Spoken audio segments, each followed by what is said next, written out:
Assalamualaikum warahmatullahi wabarakatuh.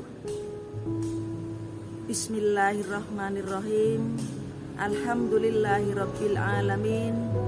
Alhamdulillahilladzi arsala rasulahu bil huda wa dinil haq liyudhhirahu 'alad dini kullih wa kafaa billahi syahida. Asyhadu an la ilaha illallah wahdahu la syarikalah wa asyhadu anna Muhammadan abduhu wa rasuluhu la nabiyya ba'dah. Allahumma salli wa sallim ala Muhammadin wa ala alihi wa ashabihi ajma'in. Amma ba'du. Pemirsa yang dirahmati oleh Allah, wa qala Allah ta'ala fil Qur'anil Karim, a'udzu billahi minasyaitonir rajim. Bismillahirrahmanirrahim. Inna fi khalqis samawati wal ard wa ikhtilafil laili wan nahari la ayatil liulil albab alladzina yadhkuruna Allaha qiyaman wa qu'udan wa 'ala junubihim wa yatafakkaruna fi khalqis samawati wal ard rabbana ma khalaqta hadza batila subhanaka faqina adzabannar. Al-ayat. Pemirsa yang dirahmati oleh Allah Subhanahu wa ta'ala, ayat yang baru saja saya sampaikan yaitu surat Ali Imran ayat 190 sampai dengan 191, artinya adalah sesungguhnya dalam penciptaan langit dan bumi serta pergantian siang dan malam terdapat tanda-tanda kebesaran Allah bagi orang-orang yang berakal, yaitu orang-orang yang mengingat Allah sambil berdiri, duduk, atau dalam keadaan berbaring, seraya memikirkan tentang penciptaan langit dan bumi. Ya Tuhan kami, tidaklah Engkau menciptakan semua ini dengan sia-sia. Maha suci Engkau, lindungilah kami dari azab neraka.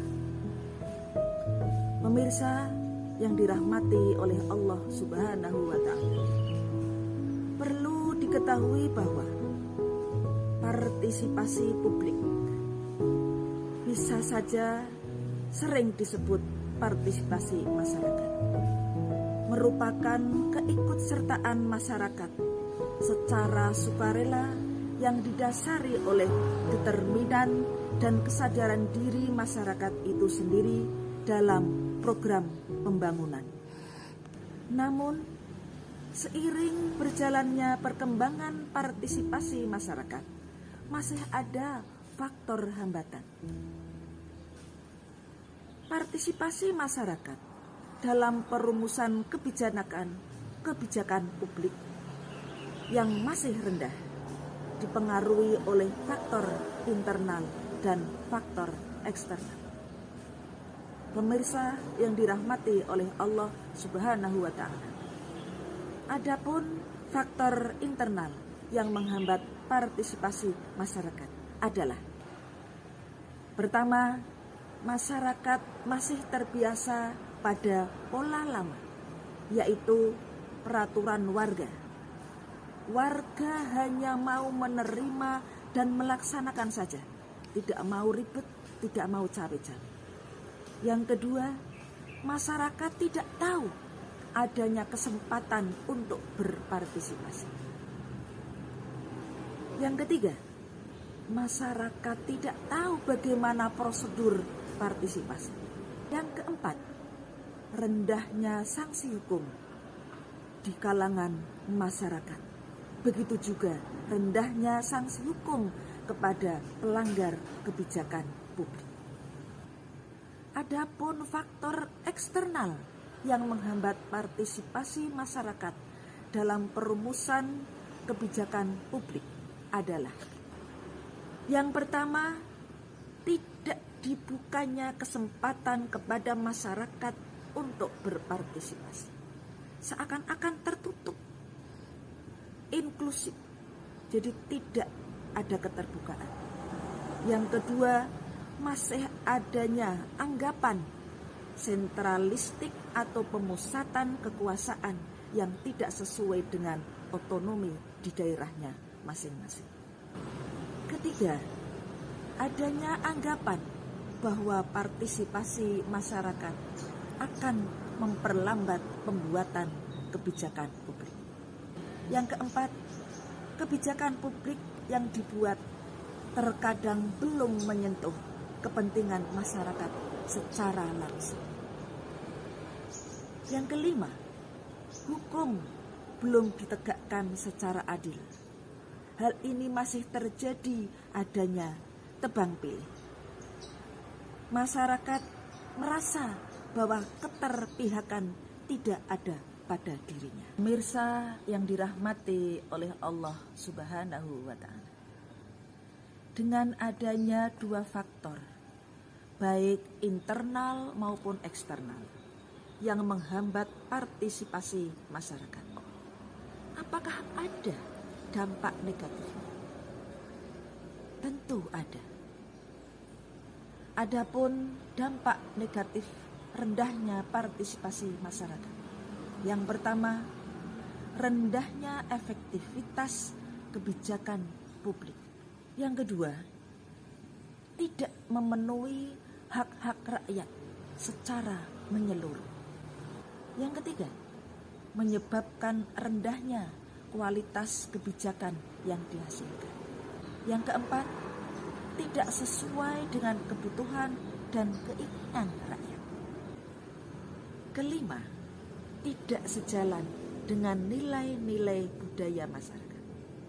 Perlu diketahui bahwa nilai-nilai budaya masyarakat harus kita lestarikan, sehingga nilai-nilai budaya masyarakat tidak hilang begitu saja di bumi Indonesia.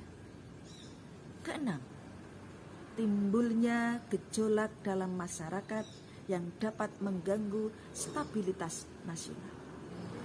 Yang ketujuh, terhambatnya pelaksanaan pembangunan nasional dan akan semakin tertinggal dari bangsa yang lain.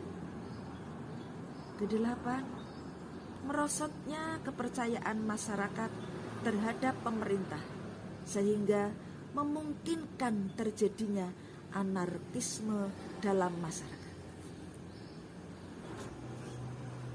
Pemirsa, perlu diketahui bahwa kehadiran ormas seringkali dimanfaatkan sebagai wadah bagi masyarakat untuk memperdayakan maupun menyalurkan aspirasi. Namun, kemauan dan komitmen bersama untuk melibatkan seluruh unsur masyarakat dalam menyusun kebijakan juga penting. Di samping itu, anggota ormas itu sendiri perlu dibekali dengan pengetahuan dan pendidikan yang mencukupi dalam rangka pemberdayaan anggotanya guna meningkatkan aspirasi yang disampaikan. Kalau dengan demikian, bagaimana peran warga Aisyah selaku ormas yang memiliki massa yang cukup besar di Indonesia dalam berpartisipasi? Aisyah selaku ormas yang besar akan memberikan dukungan sepenuhnya di pembangunan nasional dalam mewujudkan tujuan negara. Harapan kami, Aisyah dalam kehadirannya di tengah-tengah masyarakat dapat memberikan kontribusi melalui partisipasinya dalam menyusun kebijakan pemerintah guna turut serta dalam menyelesaikan masalah bangsa serta mewujudkan pembangunan nasional. Demikian yang bisa saya sampaikan. Mohon maaf atas segala kekurangannya. Semoga bermanfaat bagi kita semua. Amin ya rabbal alamin. Wabillahi taufik wal hidayah. Wassalamualaikum warahmatullahi wabarakatuh.